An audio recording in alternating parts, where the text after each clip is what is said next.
Murder Maybe. Harold Cockring Fitzelbatz got arrested for murder. He had a Sharpie lawyer who asked Harold if he had indeed killed Grady Jackson, and if so, why. Harold said he couldn't remember. Yes, there was a fight over Grady's endless playing of his records loud. Junior Walker's saxophone was an airplane landing on Harold's roof. Whenever he tried to board the plane, it took off, leaving Harold looking at empty sky. Harold had considered murder a few times over the years, like a guest you think you might invite to dinner, but change your mind before making the call.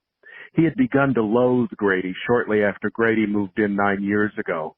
Something imperious about him, like a wind wrapped in gold. But murder? That seemed extreme, and Harold was rarely extreme. He didn't spice his pork chops, and when he polished his many clocks, he made sure they didn't shine too much. He wanted them to tell time without bragging about it. Minimize ticking. Still, he knew he had thought that Grady would be a good candidate to be murdered. Harold pictured him laid out in a coffin in Justicia's funeral home, the guest book empty, the candy dish full. This made Harold laugh. Perhaps Grady tried to murder Harold. The Sharpie didn't say whether anyone can die from having angry thoughts sent to them, like dropping someone in a hive of yellow jackets. Harold remembers one morning when he woke up with his hands around his own neck. Someone must have tried to strangle him while he was dreaming of peach trees and mothballs. Was it Grady or was it Aunt Olive? She often said Harold was the family standard for failure. Her house on Bull Moose Lane had 18 rooms, each one cold. She was capable of it or hiring someone to do it.